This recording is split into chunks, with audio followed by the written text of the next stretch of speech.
It's called the Green Passport. We're not told to wear it, but what they have done is they have essentially overnight created a second-class citizenry, a true medical apartheid that is disallowing healthy, law-abiding, tax-paying citizens from entering their places of culture if they do not participate in this experiment. It's that simple. We've been told there are people who've been kicked out of their choirs, out of their pools, out of their gyms.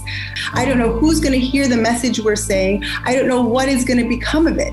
I know that there is no other option than to give every fiber of energy and strength into battling this because there is no other option. There is everything to lose and everything to gain. I think it's actually never been simpler in some ways. And I believe that it's, I believe quite simply that we are privileged to have this truth. There is truth that I think is a common denominator against all these different people, different countries, different languages, and we all are seeing and speaking a very clear truth. And I think that truth is an absolute gift, but it's an obligation. And it wasn't given to us to just sit at home and with this apathy and hope for the best. We've got to all come together because really this is how we win. Making these connections between us, country after country, that is the only thing that these governments fear. They have the wealth of empires behind them.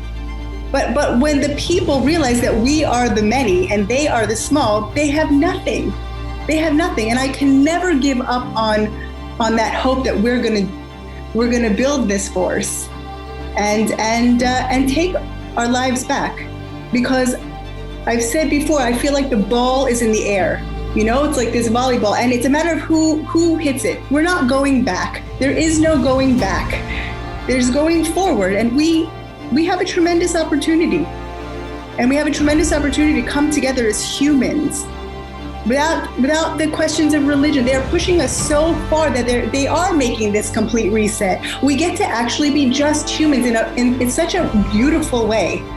As painful as these divisions that they've made, we actually can come together in a way that's how it's meant to be. That's my opinion.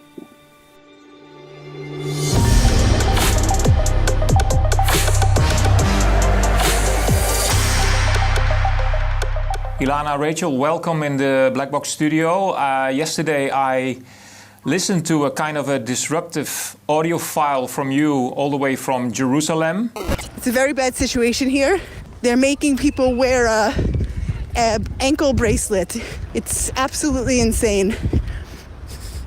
But meantime, we just keep fighting, fighting as much as we can. So we need everybody's help because whatever happens here will happen everywhere. So we're fighting for ourselves and we're fighting for the whole world. But we need help. I need everything, every hand on deck. It gave me the goosebumps, and that's the reason why I wanted to talk to you directly to report from your side what is actually going on in Israel. What's going on, in short, I don't know if there is a short version, but that our Prime Minister, Benjamin Netanyahu, has taken the initiative to sign us up without our informed consent to be the experimental subjects for Pfizer's rollout of their experimental technology. And they are doing so with just short of brute force, using coercive methods of threatening people with their livelihood, threatening young children, 16-year-old kids that they can't take their matriculation exams. And the rollout of this has been while this plan is for many countries, in other places they give you the option to come and sign up, but here there's no option. You pretty much need to come and do it. It's already as if the science is settled, even though it doesn't even exist.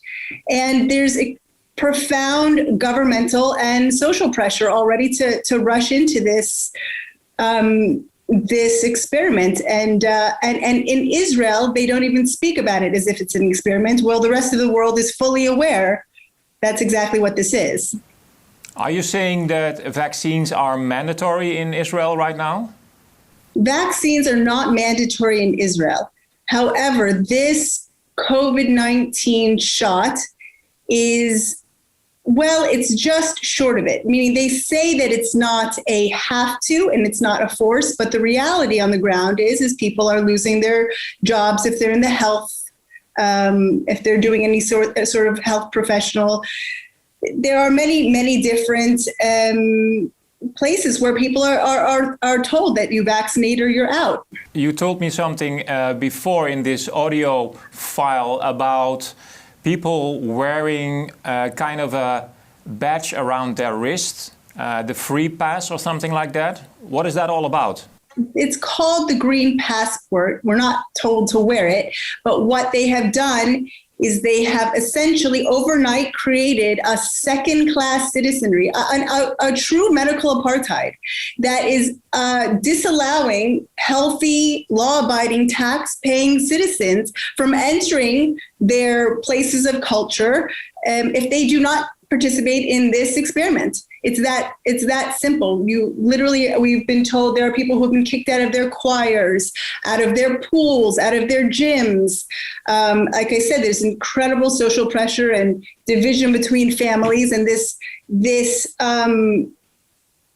illusion of science that you're not participating in it, so therefore you become this virus-carrying threat to the rest of us, even though, of course, there's simply no existing safety studies. So it's really all, it's really in the name of science, they're actually doing something that's really just an illusion. What is happening with people from abroad entering Israel, for example, by an airplane? What do they have to do to participate in society again? So it's one of the worst displays of what's happening you'll see in the airport. I actually just this morning read someone's personal account of coming home, and his parent happened to have been a survivor, a Holocaust survivor, and he literally felt that he was in a selection. It was very clear. Those who have taken the shot or have recovered from the vaccine get to go to the left. Those who have not go to the other side and are forced into these filthy petri dish hotels that they have to either sit there, and they're all swabbed with this PCR test. And then there's also the option, again, the rules change from morning to night. So, but there is also apparently for some an option to wear an actual security ankle bracelet as if they're a prisoner in their own home. And you get to pay 2,000 shekels for the privilege of doing so. And this is what they're doing to their own citizens who have the audacity, I guess, to travel. So what I understand is that the security wristbelt is actually a way of having a liberal quarantine at home. Yeah, that's the liberal version. Correct. What we see here, and those of us in Israel, we understand that we are being used as a model for the rest of the world. And therefore, and because of the greater plans for this injection for the rest of the globe, and for the greater plans that governments want to take these controls that they have, the overreach, these implementations that they've imposed on us, there's the feeling that it has to work.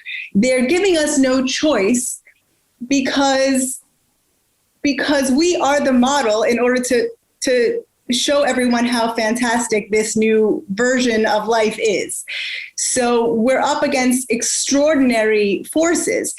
We know how the bottomless wealth of the pharmaceutical companies, and we know the governments across the world. So, but the year of extreme implementations and policies, it's all culminating here in Israel right now with the rollout of this program. So like I said, while in other countries there's still a choice, here, the only reason they don't, in my opinion, the only reason they don't physically force it is because there would be too great of an outcry. But they're doing everything just short of it.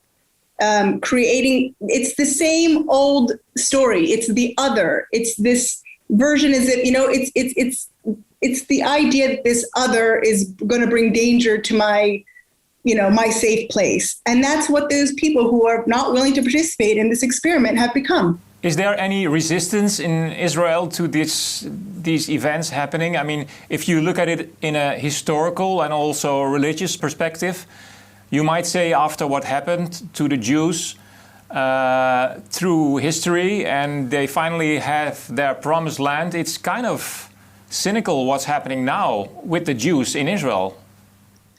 It couldn't be, I don't know that it was planned from the outset to start here. I know that there are logical reasons why they rolled out this program here in Israel.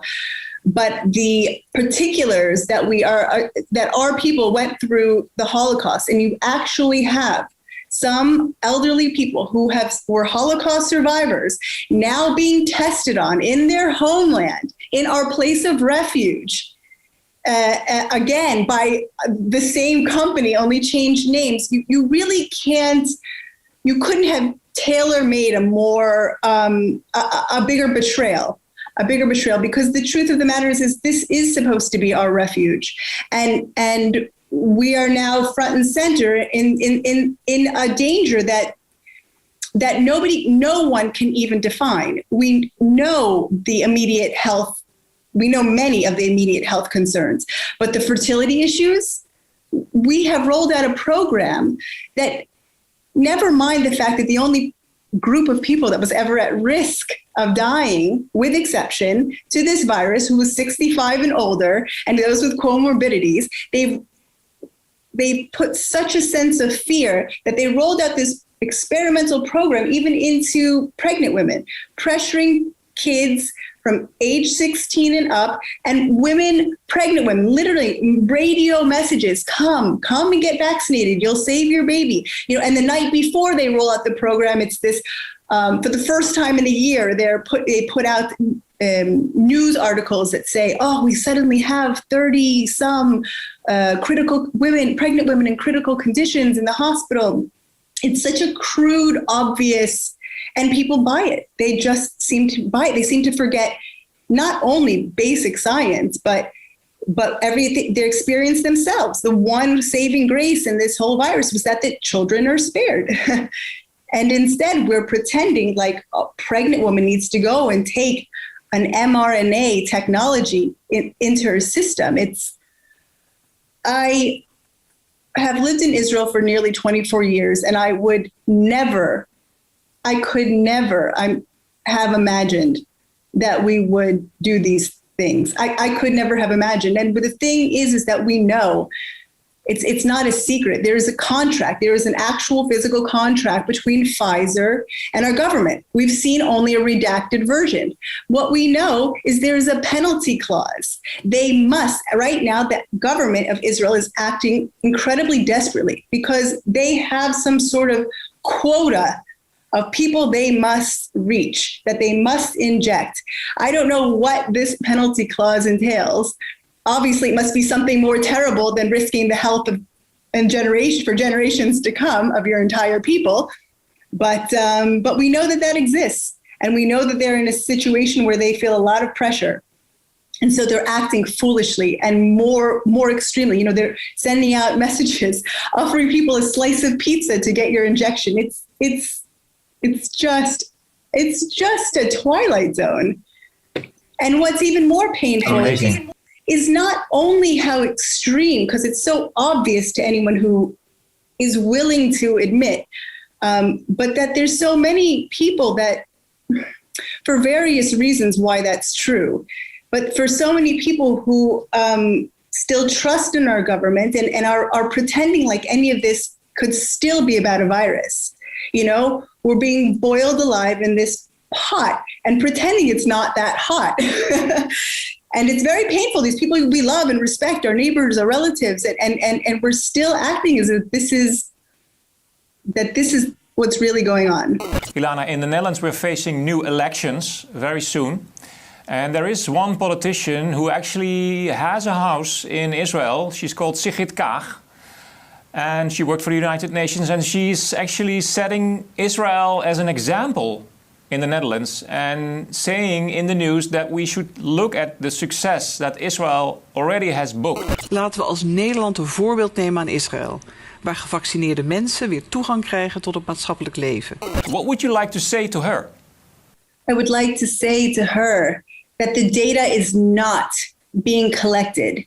We are giving these people, these Israeli citizens, zero informed consent, zero ability to make a risk-benefit analysis. There is no even opportunity for people to understand what they're signing up for. And not only that, what is happening is they are given an injection, sat for 15 minutes, and then sent on their way. There is no paper. There is no list of side effects to look out for. There is no number to call. The data is not being reported. There are a number of citizen efforts that have been made to record what our Ministry of Health is not recording.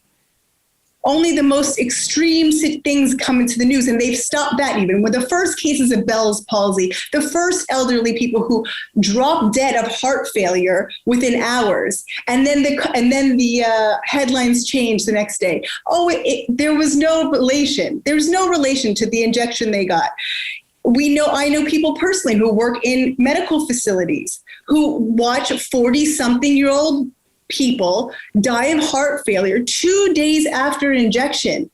And they're not allowed to say that it had anything to do with this vaccine. It's absolute menace. If you get shot in the head, but you have test positive for COVID, you've died of COVID. But if you die of heart failure within 2 weeks, after getting the injection, it has no correlation. We're living in a dream world, and we deserve better. All of us deserve better. Yeah. And it's not accurate. It's not scientific. And we know the whole idea of calling this a vaccine, even though we know that what it is actually an experimental gene treatment. The use of the word vaccine is to use that part of your brain that doesn't think at all, that only has this knee-jerk reaction. Because we know automatically vaccines are supposed to be safe and effective, checked for decades, back and forth. It's this idea that people have. So they use this word vaccine, which never mind to mention the flaws in that narrative. But the one they're using now is so full of holes. It's insulting to have it shoved down any of our throats. And the point is that we know that any vaccine takes at least 10 years. And the idea that we have shoved this technology that has decades of issues. It never made it out of the laboratory before. It never made it past animal trials. Ferrets, rabbits, cats, monkeys all died during animal trials. And now we're sticking it into the entire Israeli nation. It has never been tested out. The only time mRNA has been used is in the most extreme cases. None of the actual treatments that we've known about for the entire year have been given. And they haven't been given so that we can use this technology.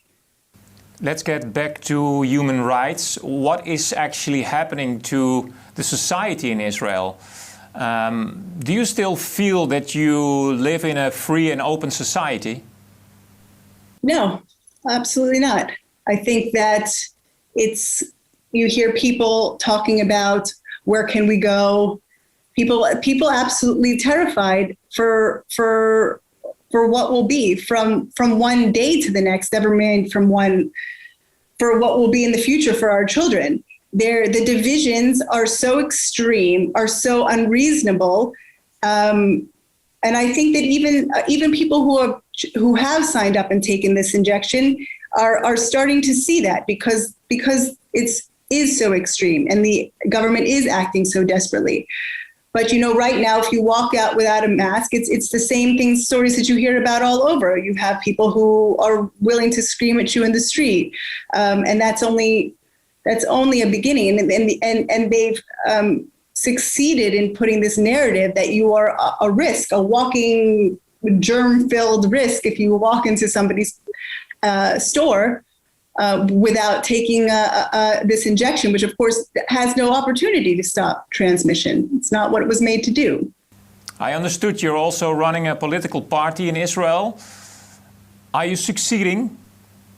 So we are making incredible ground despite complete censorship. Despite, they took off our Facebook pages of 60,000 people and they revoked the medical license of the head of our party. They are doing everything they can to delegitimize us.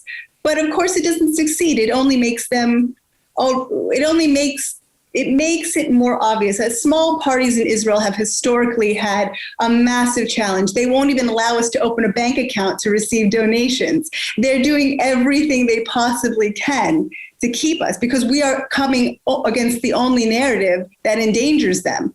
These left-right answers, this doesn't matter to them. We are the only people standing up and saying this is unacceptable. This is absurd. This is unreasonable. The Israeli people have sat in lockdown for a cumulative 5 months. 5 months of sitting in lockdown in our tiny apartments. Israel's a very small country. We don't have big yards. We don't it's absurd. Children with masks on, slumping in front of these endless Zoom calls. You really have people that have been so debilitated that, how many people the government says take this injection, so fine, it doesn't feel right, but okay, I'll go and do it. Because let me just get out of this already. They're telling me this is a solution. And even though my gut tells me it's not right, how many people are going to take the extra steps to search it out? Not enough. How do you picture the future for Israel in the nearby 4 or 5 years? What do you think is going to happen? So I'll tell you, I find I have absolutely no idea. The future has never been more opaque. I think that's true for so many of us throughout the world right now. And I feel that, not to be cliche, but a little light does expel a lot of darkness. And it's just one step. One step I take leads me to the next step, leads us to the next step. I don't know what's going to happen. Even these elections are supposed to happen March 23rd. That's a lifetime away in the world that we're living in right now. I don't know who's going to hear the message we're saying. I don't know what is going to become of it. I know that there is no other option than to give every fiber of energy and strength into battling this because there is no other option. There is everything to lose and everything to gain. I think it's actually never been simpler in some ways. And I believe that it's I believe quite simply that we are privileged to have this truth. There is truth that I think is a common denominator against all these different people, different countries, different languages, and we all are seeing and speaking a very clear truth. And I think that truth is an absolute gift, but it's an obligation. And it wasn't given to us to just sit at home and with this apathy and hope for the best. We've got to all come together because really this is how we win. Making these connections between us, country after country, that is the only thing that these governments fear. They have the wealth of empires behind them. But when the people realize that we are the many and they are the small, they have nothing. They have nothing. And I can never give up on that hope that we're gonna build this force and take our lives back. Because I've said before, I feel like the ball is in the air. It's like this volleyball, and it's a matter of who hits it. We're not going back. There is no going back. There's going forward, and we have a tremendous opportunity. And we have a tremendous opportunity to come together as humans without the questions of religion. They are pushing us so far that they are making this complete reset. We get to actually be just humans in such a beautiful way. As painful as these divisions that they've made, we actually can come together in a way that's how it's meant to be. That's my opinion. Thank you, Ilana, for your bravery, for your honesty. I think that what you're saying is totally right. And it's very disturbing to hear what's going on in Israel, but we're seeing kind of the same things happening in Europe and in the Netherlands. And for me, it seems like a nightmare that we're still in, and I hope every day that we wake up from this terrible dream that it's not the truth, but it is. So I want to thank you for this call from Jerusalem. I've never talked to anybody from Jerusalem, from the Promised Land, and it shouldn't be like this. Thank you, Ilana. Thank you, Flavio. Thank you. Ja, dat was de prachtige Ilana Rachel uit Jeruzalem. Hopelijk gaat deze video viral buiten Nederland en kijkt er nu een internationaal publiek. So we'll end this video with a request. Share this video with as many people and thank you for watching.